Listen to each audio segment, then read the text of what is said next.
할렐루야. 자, 우리 오랜만에 만나는 분들과 인사하겠습니다. 자, 우리 감미추 감사합니다. 미안합니다. 사랑합니다. 축복합니다. 한 주간 동안 또 영상 가운데 하나님이 함께 하셨던 귀한 시간이었음을 믿습니다. 인류 역사를 보면요, 지구 곳곳에 수많은 전쟁과 전투들이 있어 왔습니다. 그런데 그 숱한 전투들 가운데서 어떤 전투는 인류의 역사의 방향을 바꾸어버리는 아주 귀중한, 소중한 그런 전투들이 있었던 것이죠. 우리에게 잘 알려진 1618년에 나폴레옹과 프랑스를 대항하기 위한 연합군과의 전투가 있었습니다. 바로 벨기에 워털루라고 하는 곳에서 일어났던 전투였는데요. 자, 이 전투는 어떤 일이 있었습니까? 결국 프랑스 나폴레옹이 패배하고 말았죠.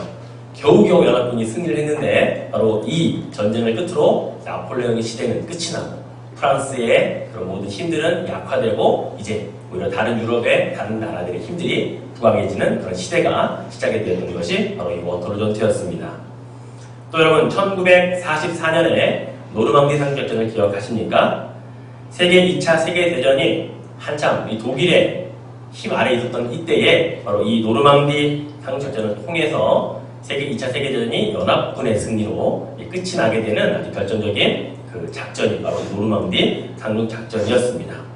이때 그 전쟁의 기록을 보면요, 이 노르망디 상륙작전을 하는 그 작전을 통해서 독일군은 1000명밖에 죽지 않았습니다, 상자가. 그런데 연합군은 자그마치 그 10배인 10,000명이나 되는 사람이 노르망디 상륙작전을 통해 죽었다는 거죠. 10배 희생을 치르고라도 그 전쟁 작전을 성공했기 때문에 세계 2차 세계대전의 향방이 연합군 쪽으로 기울었다고 하는 것입니다. 희생의 대가가 있었던 것이죠. 또 최근에 우리 한국 영화로 개봉이 되었던 인천 상륙작전 역시 오늘날의 대한민국이 이렇게 자리를 건지하게 차지할 수 있었던 귀중한 작전이었습니다. 지금 보시는 사진은요, 1950년 9월 15일이 인천 상륙작전의 날인데요. 그 다음날 실제로 누군가가 찍은 사진이라고 합니다. 1950년 9월 16일 날 찍은 사진이라고 합니다. 인천 실제 그 모습이죠. 미군 배들도 보이고 또 여러 초라한 그런 집들도 보이는 모습을 보게 됩니다.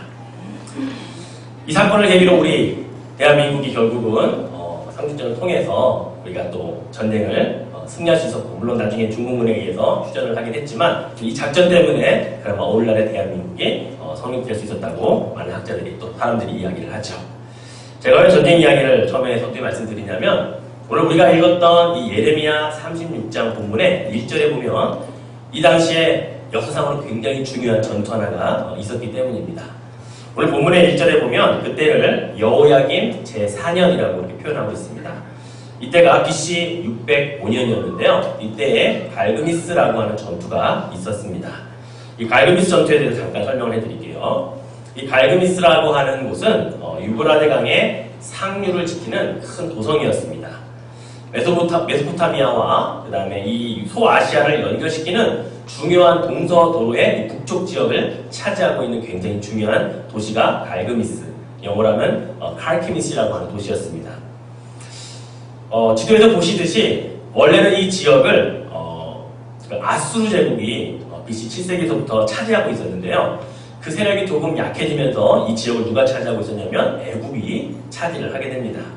그래서 애굽은 이 지역을 차지하고 이 새롭게 강대국으로 부상하려고 하는 이 바빌로니아의 바벨론을 계속해서 공격하는 기지로 이 갈그미스라는 곳을 사용하고 있었습니다. 그런데 여호야김 제4년, 바로 BC 605년에 이 갈그미스에서 누가 전쟁이 있었냐면 바벨론과 애굽의 전쟁이 이적을 하게 됩니다. 이 갈그미스의 전투에 그 바벨론의 선봉장에 누가 나왔냐면 우리가 잘 알고 있는 느부갓네살이라고 하는 그 사람이 왕이 되기 전에 아버지가 왕이었고요. 이 군대의 장수로 이 갈그미스 전투에서 대승을 하게 됩니다. 그래서 신흥 바벨론이 이제 이 중근동을 다 장악하게 되는 새로운 세력으로 부상을 하게 되고, 이 전쟁을 계기로 해서 이 느부갓네살은 아버지의 대를 이어 왕으로 등극을 하게 됩니다. 그리고 애굽은 그동안 우리가 너무나 잘 알고 있는 애굽은 우리가 이집트, 애굽 제국이라고 불릴 정도로 굉장히 컸지 않습니까? 이 발그미스 전투를 끝으로 인류 역사상에서 애굽은 그냥 이집트라고 하는 한 나라 이름으로만 존재하고 더 이상의 강성한 힘을 갖지 못하게 되는 이 때가 바로 여호야김 제4년 BC 605년에 발그미스 전투를 통해 이 역사가 이렇게 재편이 되고 말았다는 거죠. 애굽은 이 이후로 더 이상 인류 역사의 중요한 자리를 차지하지 못하고 지금 그냥 그대로 이집트라고 하는 나라로 머물러 있게 되는 것입니다. 여러분, 하나님께서 이 역사를 주관하시는 분임을 믿으십니까? 그렇다면 하나님께서 왜 애굽을 원래 그 자리로 되돌리시고 신흥 바벨론이라고 하는 이 누부갓네살이라는 왕을 통해서 새롭게 이 역사를 주관하고 장악하게 하셨을까요? 그것은 우리가 세계사가 이야기하는 그 현상일 뿐입니다. 그렇다면 우리는 하나님의 역사를 주관하신다고 하면 하나님의 눈으로, 즉 구속사적인 입장에서 그 역사를 한번 우리는 살펴볼 필요가 있다고 하는 거죠. 하나님께서는 바벨론을 통해 하고 싶으신 일이 있었습니다. 바로 하나님의 백성이었던 남유다를 심판하고 싶으셨던 것입니다. 바벨론에 의해서 3번이나 침략을 당한 남유다는 3번째 침공 만에 돌 위에 돌 하나도 남지 아니하고 완전히 멸망을 하게 되고 말거든요.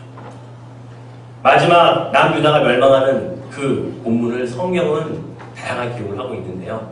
우리가 잘 알고 있는 대로 마지막에 남유다의 왕이 시드기야라고 하는 왕이었습니다.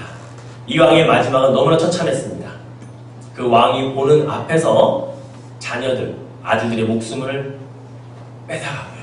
그리고 그 자리에서 그 왕의 2눈을 빼버립니다. 그리고 바벨론의 포로로 끌려가서 이 남유다의 왕의 마지막 모습은 그렇게 장식이 되고 말지요. 자, 하나님께서는 중요한 역사의 사건을 일으키실 때에 아무런 목적 없이 일으키시지 않으십니다. 구속사적으로 보면, 하나님의 관점에서 보면 무엇인가 하나님이 귀하게 하실 일들이 있을 때마다 하나님의 역사의 중요한 시기에 어떤 일들을 일으킨다는 거죠. 그 중요한 시기가 오늘 여호야김 제4년이라고 하는 역사적인 시기, BC 605년을 가리키고 있습니다. 세계사적으로는 이렇게 신흥 바벨론을 세우시고 애굽을 쇠퇴시켰습니다. 그리고 내부적으로는 더 중요한 일을 하셨습니다. 어떤 일을 시작하셨냐면 바로 하나님의 선지자인 예레미야를 부르시더니 예레미야야, 너가 할 일이 있다. 그동안 내가 너에게 말해준 모든 하나님의 말씀을 두루마리 책에 기록해라. 이게 내부적으로 있었던 중요한 사건입니다. 자, 오늘 함께 읽었던 본문 가운데 2절과 3절에 있는 말씀을 같이 한번 읽어보죠. 시작. 너는 두루마리 책을 가져다가 내가 내게 말하던 날, 곧 요시야의 날부터 오늘까지 이스라엘과 유다와 모든 나라에 대하여 내가 내게 일러준 모든 말을 거기에 기록하라. 유다 가문이 내가 그들에게 내리려 한 모든 재난을 듣고 각기 악한 길에서 돌이키리니 그리하면 내가 그 악과 죄를 용서하리라 하시니라. 하나님께서 세계사적으로는 인류 역사 가운데는 신흥 바벨론이라고 하는 나라를 지금 제패할 수 있도록 제국을 세우셨고 유다의 내부적으로는 하나님의 말씀을 기록하게 하셨는데 언제적인 말씀이냐? 요시야 때부터 지금까지. 자, 요시야는 여호야김의 아버지입니다. 그러니까 바로 전대 왕이죠. 요시야 왕 때부터 지금 여호야김 제4년 때까지의 그 일을 내가 알려준 대로, 그러니까 선포한 대로 기록을 하라 이렇게 명령하신 거예요. 자, 요시야 왕 때부터 여호야김 왕 그 4년까지의 기간이 약 40년입니다. 40년간의 예레미야에게 들려주셨고 그리고 예레미야가 설교하고 선포했던 말씀을 두루마리 책에다가 기록을 하라고 하나님이 명령을 하신 것이죠. 자, 두루마리 책에 기록하는 목적이 무엇입니까? 3절에 있는 말씀입니다. 혹시라도 남유다 족속들 가운데 이 기록된 말씀을 들려주었을 때에 듣고 혹시 돌이킬 자가 있으면 악한 길에서 그들의 삶을 돌이키고 생각을 돌이키고 행위를 돌이킬 자가 있으면 내가 그 악과 죄를 용서하시기 위해 하나님이 두루마리 성경을 기록한다라고 분명하게 목적을 제시하고 있다는 것이죠. 자, 그러면 그들은 회개만 하면 자기의 가던 길과 생각과 행위를 돌이키기만 하면 하나님이 용서해 주시겠다고 하셨는데 그들은 그렇게 하지 않았다는 겁니다. 그런데 여기서 한 가지 의아한 것이 있습니다. 아까 말씀드렸듯이 하나님께서 요시야 왕 때부터 여호야김 제4년까지의 기간이 40년이란 말이에요. 근데 예레미야가 아무리 천재라도 그랬죠. 40년 전에 한 말을 토시 하나 틀리지 않고 정확하게 다시 말을 해서 기록을 할 수가 있을까요? 성경에 보면 바룩이라고 하는 자기 서기관을 부릅니다. 그래서 그 서기관에게 내가 다 부를 테니까 받아 적어라 그러고 시킨다는 거죠. 두루마리를 가지고 와서. 그런데 여러분 40년 전에 여러분 뭐 하셨는지 혹시 기억하십니까? 그때 내가 이런 말을 이렇게 했습니다라고 정확하게 기억할 수 있는 사람이 과연 몇이나 있을까요? 불가능한 일이잖아요. 그런데 여러분 성경에 기록된 원리가 이와 같다는 겁니다. 예수님이 살아계실 때에 많은 말씀들을 하셨어요. 그런데 그 말씀을 누가 기록했습니까? 살아계시는 동안의 제자들이 그 자리에서 받아 적은 거 아무도 없습니다. 예수님이 돌아가신 이후의 제자들이 그 말씀을 다 생각해내고 떠올려서 말씀을 기록했다는 거죠. 그래서 지금 마태, 마가, 누가, 요한복음이라는 사복음서가 존재하는 거 아니겠습니까? 근데 이게 어떻게 가능했을까요? 예수님께서 이미 제자들에게 떠나시기 전에 이런 말씀을 하셨거든요. 요한복음 14장 96절에 보면 보혜사 곧 아버지께서 내 이름으로 보내실 성령 그가 너희에게 모든 것을 가르치고 내가 너희에게 말한 모든 것을 뭐하게 하신다? 생각나게 하시리라. 예. 들었던 것은 분명하거든요. 그러나 기억할 수 없는 인간의 한계를 뛰어넘어서 성령께서 생각나게 하시니까 기록할 수가 있다는 겁니다. 예레미야도 동일한 거죠. 하나님께서 명령하셨거든요. 예레미야야 40년간의 일을 내가 너에게 말씀한 것들을 다 일일이 기록하여라 라고 말씀하셨는데 예레미야가 하나님 제가 어떻게 40년의 일을 기억합니까? 어떻게 제가 그걸 다 알아요? 하나님이 염려하지 마라. 내가 너에게 생각나게 하겠다. 그래서 예레미야는 말하고 바룩은 두루마리 책에 기록을 했던 것이죠. 바로 이것이 예레미야가 두루마리 책에 성경을 기록할 수 있었던 그런 이유가 되는 것입니다. 자, 이제 예레미야는 이 기록된 두루마리 책을 바룩에게 명령합니다. 바룩, 이제 이것을 가지고 가서 이스라엘 백성들 앞에, 남유다 백성들 앞에 이것을 읽어주라 라고 이야기를 해주는 거죠. 왜 예레미야가 직접 하지 못했을까요? 성경에 보면 예레미야는 붙잡혀 있었다라고 표현하고 있습니다. 여호야김 왕이 하도 자신에 대해서 비판을 하는 이 예레미야를 옥에 가두었거든요. 그래서 옥에서 사실은 바룩을 불러서 두루마리를 기록을 한 겁니다. 자신은 못 나가니까 지금 바룩을 대신 보내서 바로 이 유다 백성들 앞에서 하나님의 말씀, 기록된 말씀을 낭독하라, 선포해 주어라라고 지금 이야기를 명령을 한 것입니다. 자, 그래서 이 바룩은 이 예레미야의 말 그대로 듣고서 가서 봉독을 하게 됩니다. 그런데 어디에서 봉독을 하게 되냐면 오늘 성경에 보니까 그가 봉독하는 장소가 여호와의 성전 위 뜰 사반의 아들 서기관 그말의 방. 아까 보았던 그 장면 있죠? 그 사진에 보시면 그 지금 바룩이 있는 그 공간이 그 그말이라고 하는 사람의 방입니다. 성전이에요. 성전에 사람들이 왜 몰려있을까요? 때마침 여호야김 왕이 국가의 재난을 선포했습니다. 왜요? 여호야김 왕은요 친유다 정치가 있었습니다. 아니 친애국 정치가 있었습니다. 그런데 여호야김 4년에 어떤 일이 일어났다고요? 신바벨론이 갈그미스 전투에서 애굽을 완전히 이김으로 애굽은 더 이상의 힘이 없는 그냥 한 나라로 전락하고 말았거든요. 그러니까 내가 믿고 있던 지금 애굽이 몰락을 했기 때문에 국가적으로 이만저만 큰일 난 것이 아닙니다. 그래서 여호야김이 국가 재난을 선포하고 다 금식하시오라고 명령을 내린 때였다는 거죠. 그래서 사람들이 금식을 하면서 성전에 모여서 금식하며 기도하기 위해 예루살렘 성전에 와 있었던 겁니다. 그때 하나님은 예레미야를 통해 말씀을 기록하게 하셨고 바룩에게 가서 성전 그말이라고 하는 사람 방에 가서 선포하라 라고 알려주신 거죠. 얼마나 기가 막힙니까? 금식하고 있는 중에 하나님의 말씀을 듣는 겁니다. 유다 백성들이. 하나님이 세계적으로 그리고 내부적으로 이 모든 것들을 잘 만들어 주셨던 것을 보게 되죠. 여러분 하나님의 말씀을 선포할 때 또 말씀이 선포될 때 우리가 그냥 일상생활을 하다가 선포하는 것도 중요하지만 그런 하나님의 말씀을 듣기 위해 마음의 준비를 하고 듣는 것은 참으로 귀한 마음입니다. 유다 백성들은 지금 금식하면서 기도하면서 선포된 주의 말씀을 듣게 되었다는 사실입니다. 자, 그랬더니 마음에 감동을 받는 자들이 생겨났습니다. 그 가운데 성경에 보면 누가 감동을 크게 받았냐면 아까 그 방에 선포하고 있는 그달이라고 하는 사람의 아들인 미가야라고 하는 사람이 감동을 받았습니다. 하나님의 말씀, 선포된 말씀을 들으니까 마음에 너무 좀 회개가 일어나고 이 말씀을 듣고서는 가만히 있지 못한 겁니다. 그래서 이 미가야가 어떤 일을 하는지 아세요? 왕궁으로 막 뛰쳐갑니다. 왕궁으로 막 달려갑니다. 그리고 그곳에 있는 고관 대작들, 이 방백들이 모여있는 방으로 뛰쳐 들어가서 그들에게 들은 말씀을 그대로 지금 이야기를 해주게 되는 거죠. 자, 그 말씀을 들은 이 이스라엘 고관들, 이 방백들이 바룩을 불러오라고 얘기합니다. 바로 그 사람이 이야기한 것이 어떤 것인지 우리도 그대로 듣고 싶다고 그를 불러서 추천해서 다시 한번 낭독하는 장면이 벌어지죠. 자, 오늘 본문의 15절, 16절의 말씀을 보면 그 성경을 읽고 난 반응을 보여주고 있거든요. 그들이 바룩에게 이르되 앉아서 이를 우리 귀에 낭독하라. 바룩이 그들의 귀에 낭독하매 그들이 그 모든 말씀을 듣고 놀라 서로 보며 바룩에게 이르되 우리가 이 모든 말을 왕에게 아뢰리라. 자, 바룩이 낭독한 말씀을 듣고 이 이스라엘 유다의 이 고관들은 방백들은 두 가지 반응을 보입니다. 첫 번째는 놀랐다라고 성경을 기록하고 있고요. 두 번째는 이 말씀 왕에게 고해야겠다라고 그들은 서로 결정을 하게 된다는 겁니다. 자, 여기 놀랐다라고 하는 표현이 있는데요.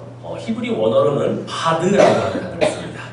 이 파드라고 하는 단어를 똑같이 사용한 다른 성경 구절이 하나 있어서 소개해드리겠는데요. 시편 119편 161절에 보니까 고관들이 거짓으로 나를 핍박하오나 나의 마음은 주의 말씀만 파드하나이다. 경외하나이다.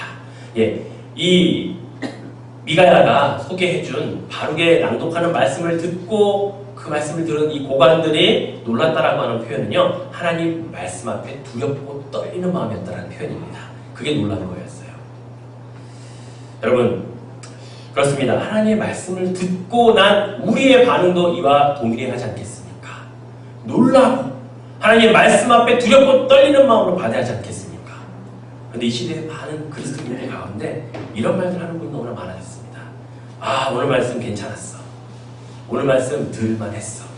이게 과연 하나님의 말씀을 들은 자들의 반응이고 표현이 하겠습니까?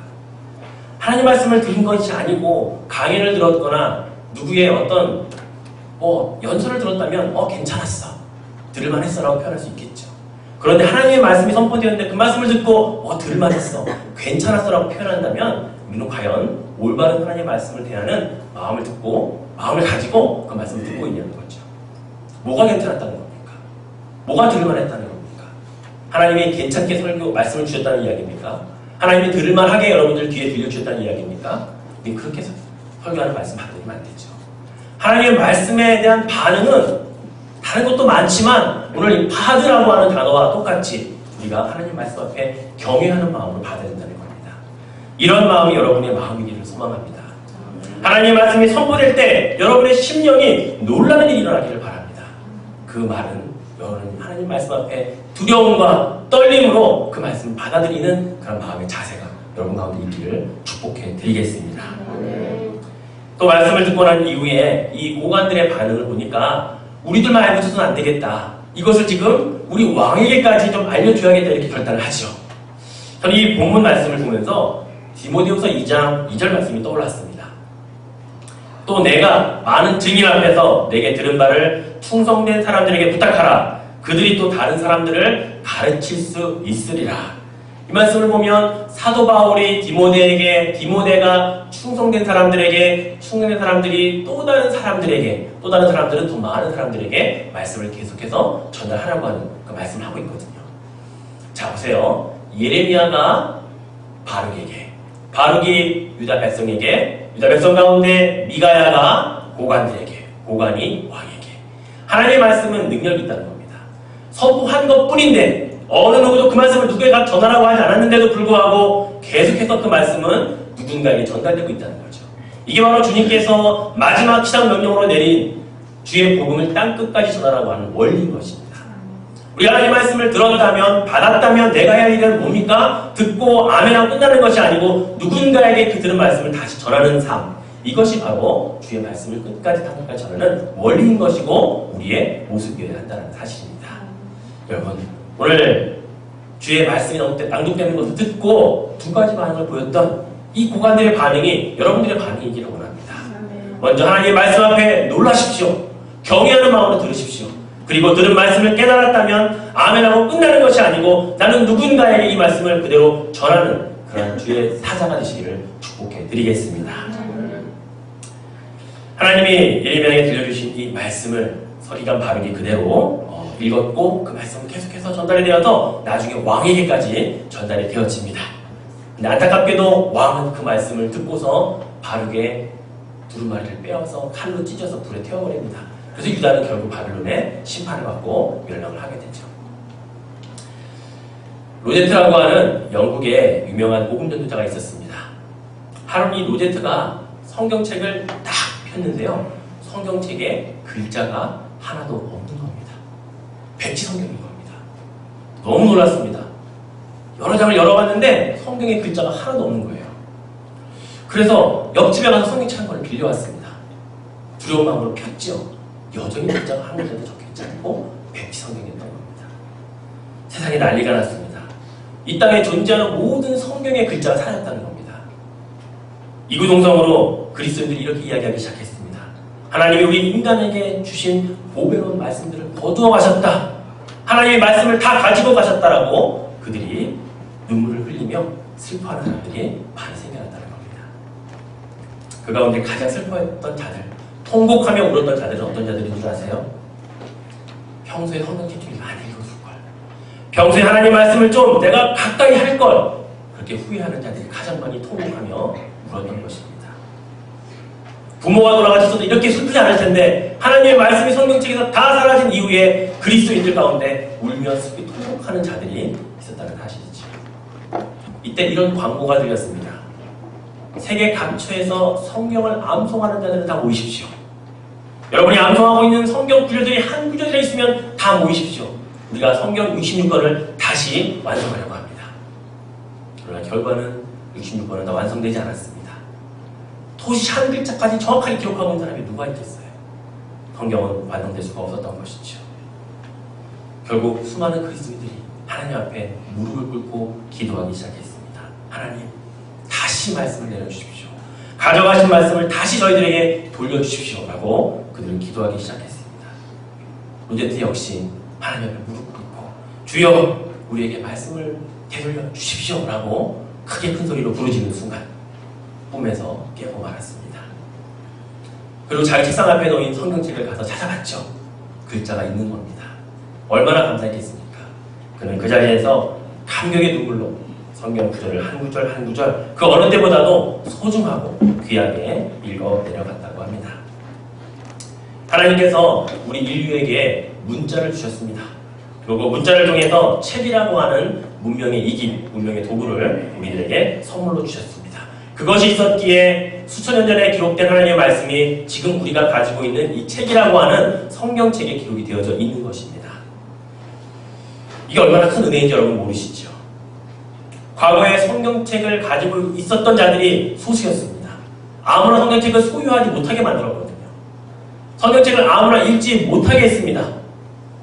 그들이 알고 있는 언어가 아닌 사제들만 알고 있는 언어로 기록되어서 그들만 읽을 수 있게 했고 그들만 그것을 낭독할 수 있게 해놨던 시대가 있었거든요.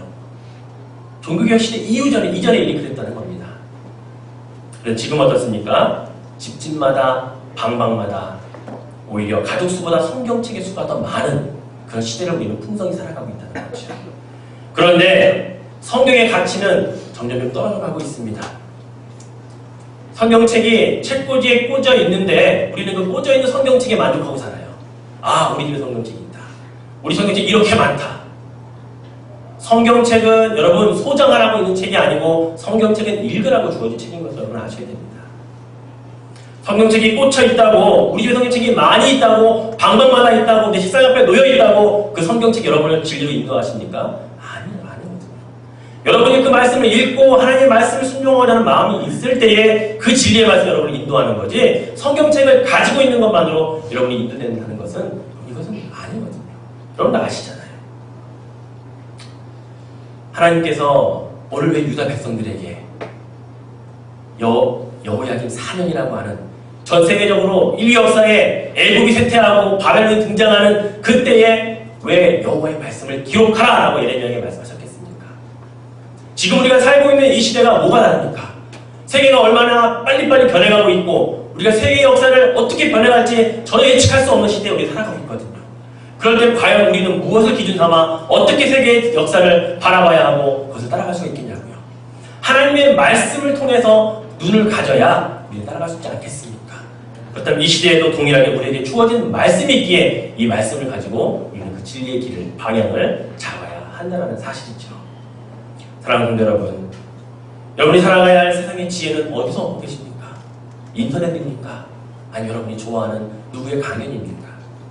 하나님은 이 세상을 주관하시고 이 세상의 주관자 되신 하나님께서는 우리에게 주신 것은 성경책밖에 없습니다.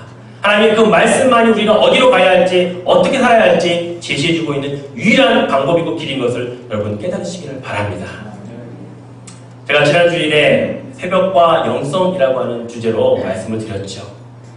남들 다 자는 새벽 시간에 우리가 좀 깨어서 하나님과 깊은 영성의 시간을 좀 가지자라고 말씀을 드렸습니다. 그런데 오해하지 말아야 할 것은 새벽 시간에만 깨어서 기도해야 영성이 자란다 그렇게 말씀드린 거 아니에요, 여러분. 새벽 시간 좀 활용하자는 말씀이었고, 여러분이 기존에 가지고 있던 기도의 시간, 점심이든 저녁이든 밤이든 상관없습니다. 어떤 시간이든지 하나님과 깨어서 기도하는 시간을 좀 갖자는 이야기입니다. 그게 우리 영성을 키운다는 이야기죠. 그런데 이왕이면 우리가 새벽에 일어나서 주님도 새벽 미명에 기도하셨으니까 우리도 그 시간에 한번 예수님 따라서 닮아보자라는 제가 말씀을 드린 거 아니겠습니까? 오늘도 여전히 여러분 앞에 도전합니다. 우리의 영성을 더욱 키우기 위해 이제는 기도뿐만이 아니고 하나님의 말씀도 가까이 하시기 바랍니다. 하나님의 말씀, 기록된 말씀을 이제는 읽고 묵상하는 시간들을 여러분이 만드시기를 바랍니다. 그래서 기도를 통해, 말씀을 통해 우리의 영성이 하나님 앞에 점점점 자라갈 수 있는 그런 삶을 여러분 사시기를 축원해 드리겠습니다. 다니엘이 하루에 3번 기도 시간을 정해놓고 기도했던 것처럼 우리는 기도뿐만이 아니고 이제는 말씀까지도 정해놓은 시간에 함께 읽고 함께 묵상하고 하나님의 뜻을 알아가는 그런 여러분이 되기를 축복해 드립니다. 그런 의미에서 오늘도 한번 우리 선포 한번 해봅시다. 자, 한장 넘겨주시고요.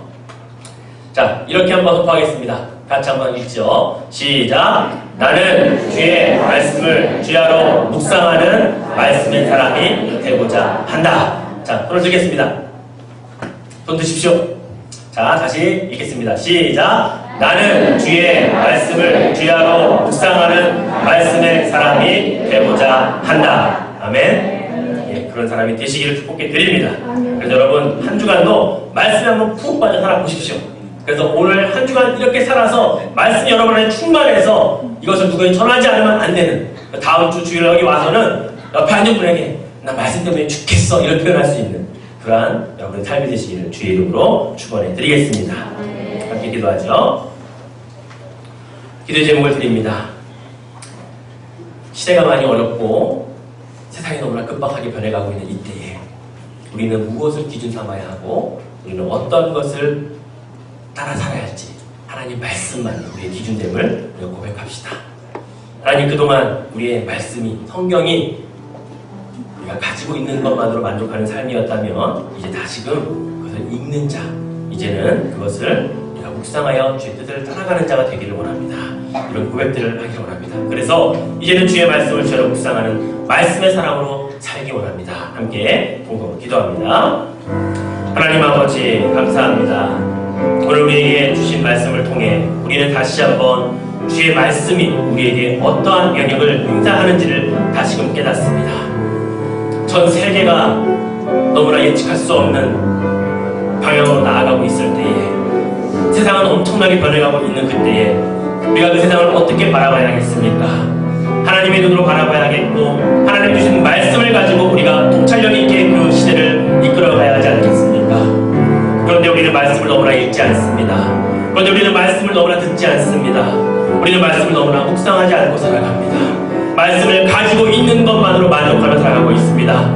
우리의 성경책이 내 방 책장에 꽂혀 있는 것만으로 우리는 만족하며 살아가고 있습니다. 주의 말씀은 내 책상에 놓여있는 그런 성경이 다가 아닌데 그 말씀을 읽어야 하고 묵상해야 하고 주의 말씀을 들어야 하겠는데, 주여 이제 우리가 말씀의 사람 되기를 소망합니다. 주님 말씀하옵소서. 내가 듣겠나이다. 주여 우리에게 들려주시기 위해 그 오래전에 예레미야로부터 수없이 많은 선지자들에게 말씀하셨고 기록하게 하셨고 지금 우리에게 글자와 문자로 책으로 보여주신 하나님의 말씀이 있기에 우리는 감사를 드릴 뿐입니다. 오늘도